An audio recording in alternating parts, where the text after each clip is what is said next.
Lieutenant Amara Reed kept her eyes forward, expression neutral as the Galactic Defense Academy's premier strategic instructor, Commander Lintax, explained the optimal formation for engaging Class 4 siege vessels.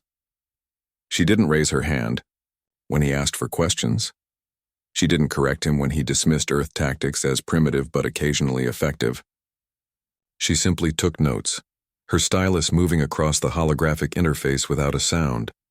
The other students, representing 17 different species from across the coalition, occasionally glanced her way. They all knew Terrans came from a Deathworld, a harsh planet that had forged humanity into something both fascinating and frightening to the galactic community. But this particular Terran rarely spoke, never boasted about Earth's military history, and seemed content to absorb rather than demonstrate. And that, Commander Lintax concluded, his four eyes blinking in sequence, is why the Voraxian pincer formation remains undefeated against conventional fleet arrangements. Their final examination will test your ability to counter it. His gaze swept the classroom before settling briefly on Amara, though I doubt anyone will achieve more than a 60% survival simulation. When class ended, Amara gathered her materials without hurry. A tall, blue-skinned Nebulon named Tev approached her. "Are you not concerned about the final?" He asked, mandibles clicking softly. "The Voraxians have never been defeated using standard coalition tactics." Amara offered a small smile. "I'm always concerned about finals, Tev." "Yet you never speak in class," he observed, "even when Lintax clearly mischaracterized your species' battle doctrines." "What would be the point?" she replied. "The commander has studied the approved texts. I'm just a student from a backwater planet." 3 weeks later, the final examination arrived. Each senior cadet would command a simulated fleet against the infamous Voraxian Armada. The simulation chamber was the Academy's pride, a massive spherical room where holographic projections created an immersive battlefield. Command interfaces floated around each student, who stood on transparent platforms above the miniaturized. War Commander Lintax addressed them from his observation deck. "You will each have identical resources: 1 capital ship, 4 cruisers, 12 destroyers, and 24 fighters. The Voraxian fleet outnumbers yours 3-1. Your objective is survival and tactical withdrawal, not victory. That would be impossible." When Amara's turn came, the other students gathered around viewing screens. Most had achieved the predicted 50-60% survival rates. The best performer, a Centaurian tactical prodigy, had managed to save 72% of his fleet before retreat. Amara stood quietly on her platform, her dark hair pulled back in a regulation bun, her eyes calmly assessing the battlefield as it materialized around her. "Begin simulation," Commander Lintax announced. The Voraxian fleet deployed exactly as expected, spreading into their famous pincer formation, designed to envelop and crush opposition.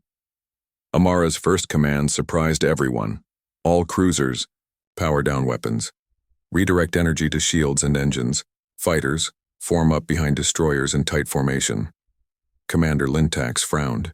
Standard doctrine called for dispersing fighters to maximize coverage. The Voraxian fleet advanced, their pincer formation beginning to curve around Amara's oddly compact fleet arrangement. Instead of attempting to break through or match their spread, she pulled her forces even tighter. "She's creating a single target," one student whispered. "They'll be annihilated." Then Amara gave orders that made Commander Lintax's four eyes widen. "Capital ship execute gravity well projection at these coordinates." She marked a spot directly ahead of her fleet. "All vessels prepare for slingshot maneuver on my mark." What happened next left the classroom silent. The capital ship generated an artificial gravity anomaly, a rarely used, energy-intensive defensive measure typically employed to deflect incoming projectiles. But Amara wasn't using it defensively.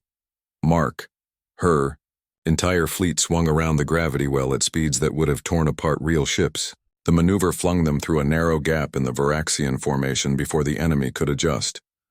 Meanwhile, the gravity well pulled the closest Voraxian ships out of formation, creating chaos in their carefully orchestrated dance.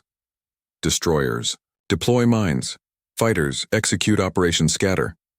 The fighters suddenly broke formation, each one pursuing seemingly random vectors through the Voraxian fleet. The enemy responded predictably, breaking smaller units off to chase the fighters. Exactly as Amara had anticipated. "She's using Terran Wolfpack tactics," one of the instructors murmured to Commander Lintax. But with a twist.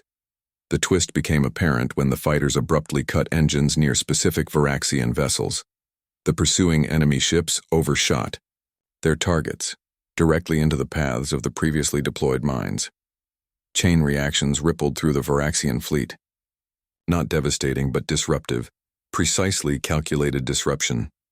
"All vessels converge on Rally Point Epsilon," Amara commanded calmly. Her fleet reassembled with remarkable precision, then executed another gravity-assisted maneuver that sent them hurtling toward the Varaxian command ship. "Is she attempting a direct assault?" Commander Lintax couldn't hide his shock. Against a vessel 5 times the size of her capital ship? But at the last moment, Amara's fleet split into 3 perfect formations, each slicing through the disorganized Varaxian response teams. They weren't attacking the command ship. They were using its massive bulk as a shield against the rest of the Varaxian fleet. When the simulation ended, Amara had not only successfully withdrawn, she had disabled 37% of the Varaxian vessels while losing only 2 fighters and 1 destroyer, a 94% survival rate, and the first offensive damage ever recorded in the examination's history. Commander Lintax approached her as she stepped down from the platform. "Lieutenant Reed," he said, his voice carefully controlled. "That was unorthodox." "Yes, sir," she replied. "You've never once mentioned these tactics in class discussions." Amara met his gaze steadily. "With respect, Commander, on Earth we have a saying, never interrupt your enemy when they're making a mistake." "We are not enemies, Lieutenant." "No, sir, but we were opponents today." She paused. "The Varaxian pincer relies on predictable responses, so I chose to be unpredictable." As she walked away, the other students parted before her.